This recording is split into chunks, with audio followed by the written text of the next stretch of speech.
What can I say about Kraigg Brathwaite? He's such a lover of batting. Humble, reliable, determined. A leader within the West Indies setup. One of the things I appreciate most about Kraigg is his calming spirit. You have done a fantastic journey.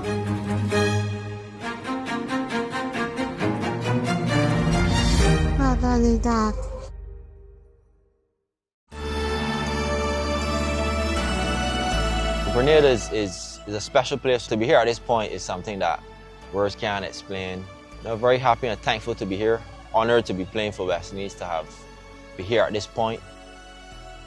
18-year-old Kraigg Brathwaite, right-handed batsman from Barbados. I remember Sir Richie Richardson gave him my hat. He was the manager at the time. And I can't 100% remember the words, but I know he always spoke to me throughout when he was the manager for a couple of years. And he helped me a lot, early on in my career in terms of, when you get big. That's one thing he always told me, and that always stuck with me up to this day. I think that's very important as a batsman, because there always be tough periods in Test cricket, especially as an opener as well.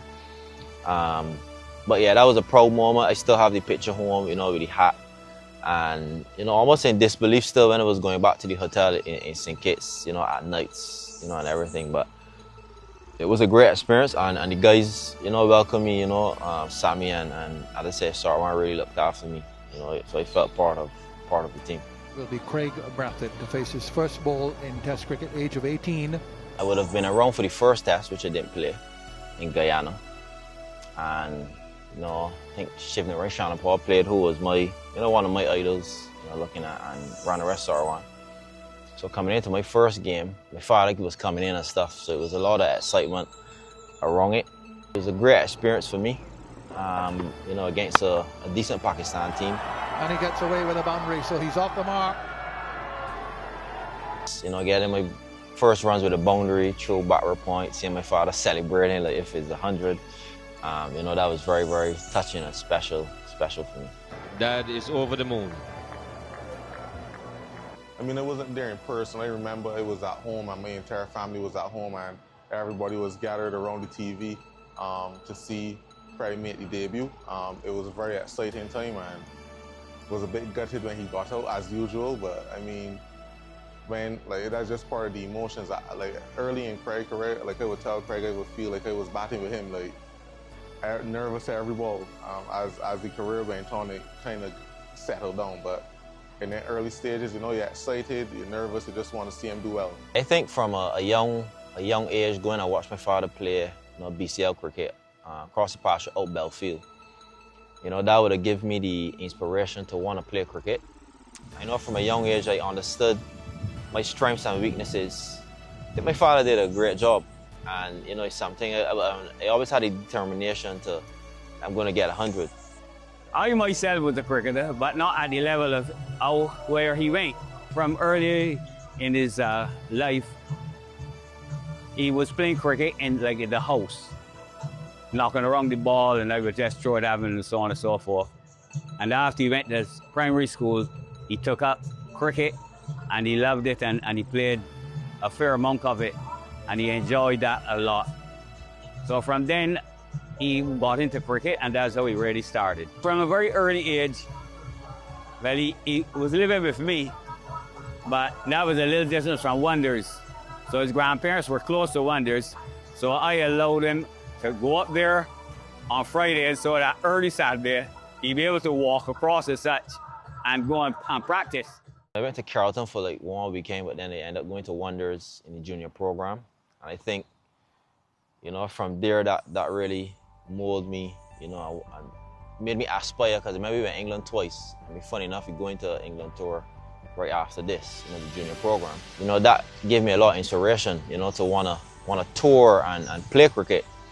And growing up, watching West Indies play and seeing, Brian Lara, even the bowlers, Courtney Walsh and Curly Ambrose playing in Australia would have gotten up, early on mornings, crawling in my aunt's room to watch the TV.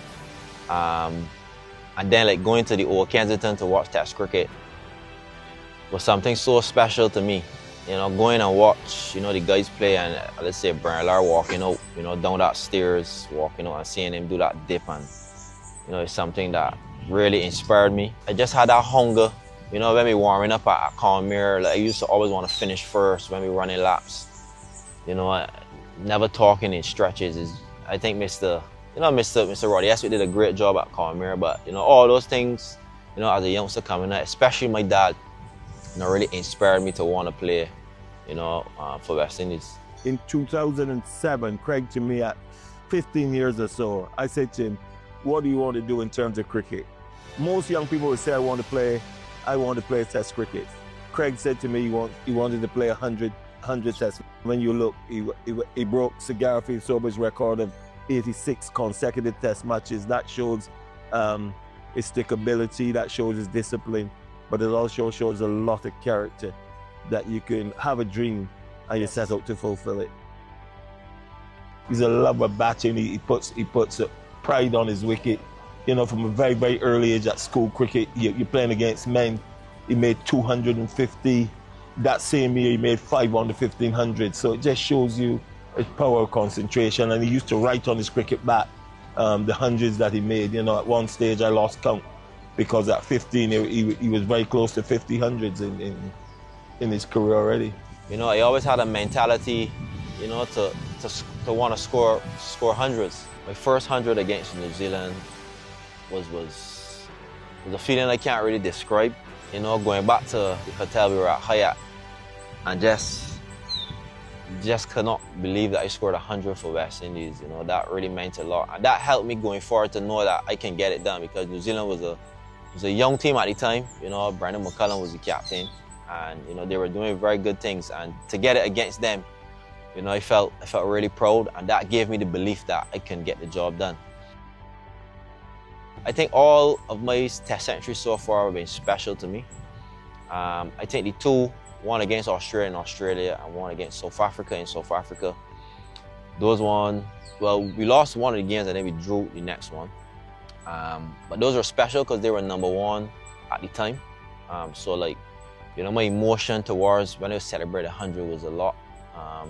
But then, you know, the hundreds in Sharjah and at Headingley, helping us to win those games. And in Sharjah was special because as an opener, you know, especially now, I always aim to want to be there at the end and win games for the team. Because that's how, sometimes you feel like being there at the end helps win. But any day, opener's job is always different. But being there at the end in Sharjah, and then helping us to win after we lost the first 2 games, you know, was very special. I think that was Jason Holder's first Test win as a captain as well.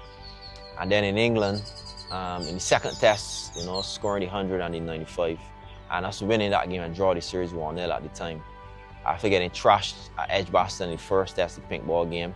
I mean, I had a rough start to that tour because we had about 3 county games before the first Test, and I didn't get any runs. And I was watching, you know, I was getting LB a few times, and, you know, I just couldn't get any runs. And mentally, it was like, because that was the first time we really played in England, other than when we went with like Wonders Junior program.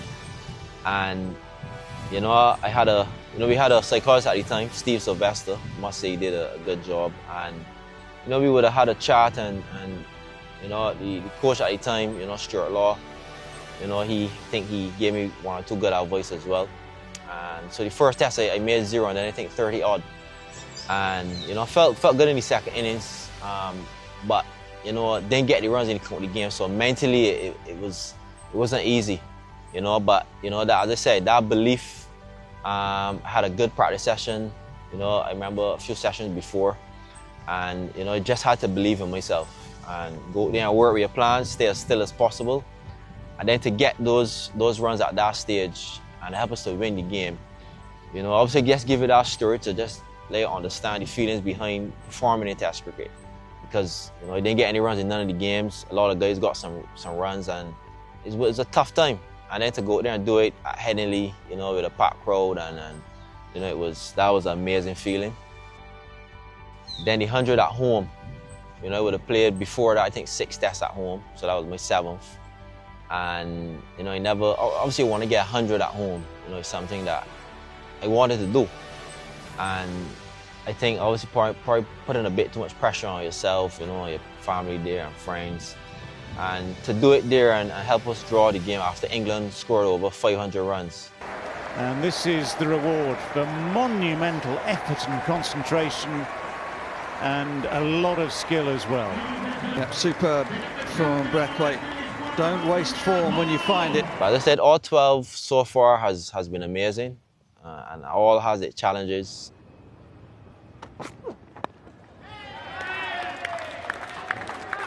A landmark of the highest order for Kraigg Brathwaite. Test century number 9, he becomes the 18th West Indies Test captain to score one. One against Bangladesh and Jamaica. That was mentally one of the toughest ones, in terms of getting through the grind with the ball spinning early on in Jamaica, the first session. That was a tough one. So when you look back at all, is really proud of all of them. But I think those that I mentioned, meant a lot. I would have captained 6 games before I got the captaincy. I would have captained those games. I lost all 6. So to go to Bangladesh with a young, inexperienced team, and obviously Bangladesh had their strength in their team, and to go and win that series 2-0, for me was very, very special, very emotional. I will never forget when I was leaving, the hotel, going back home, after the second test. I never felt that way. I felt really emotional leaving the hotel because I guess, the feelings that we had, there and being able to win that series, that one meant a lot. And obviously I can't, playing against Australia throughout my career, early on and through, we never would have beat them. And we draw 1 or 2 games. And I remember sitting down in the dressing room in Jamaica after we played them and we got beaten. I always said to myself, I would love to beat Australia, at least, before we finished play. Because at the time it just felt like, they were winning everything. So to win that game, in Australia, for me was very, very, very special. That whole team effort together was something truly amazing. And then to beat Australia in Australia, words can't describe the feeling towards that. And then beating England, at home, and that was the first time the name of the trophy was changed. So we were the first, winners of it at that time, 1-0. That was amazing. A win that has come swiftly and appropriately off the bat of the West Indies captain and leader. And he has given them a series victory. Once again, just like Test 100, Test wins are great, and beating Pakistan in Pakistan on that pitch, because the pitch probably was looking like how here was looking, and the guys standing up and obviously working on getting the wickets was amazing for the team. But that whole team effort to go there and fight and win that game and drawing the series was very, very special, for us as a group and for me as the captain.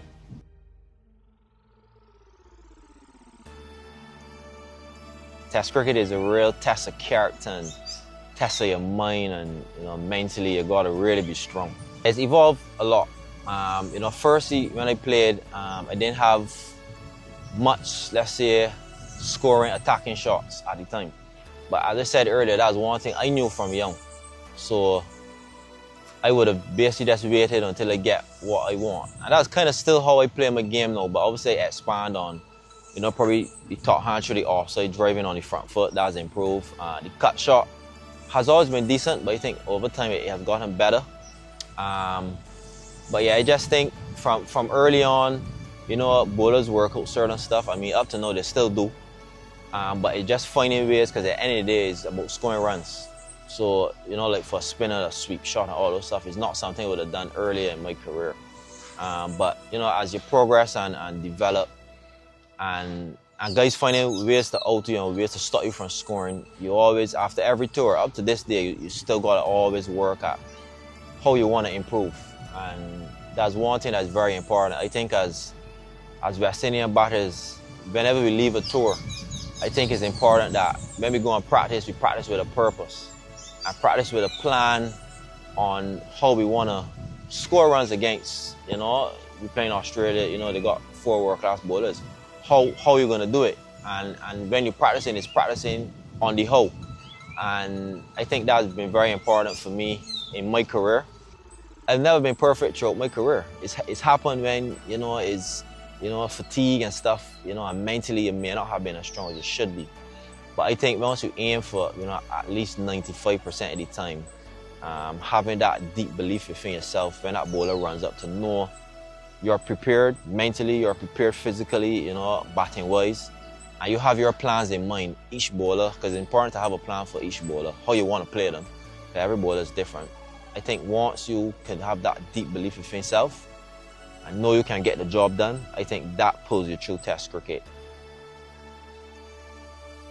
One thing I told myself is, from a young age, I want to play for West Indies, yes, but I don't just want to play, I want to play 100 tests. That's one thing I said, and I got it in a Sajikar General book for the Shield, playing for Cormier.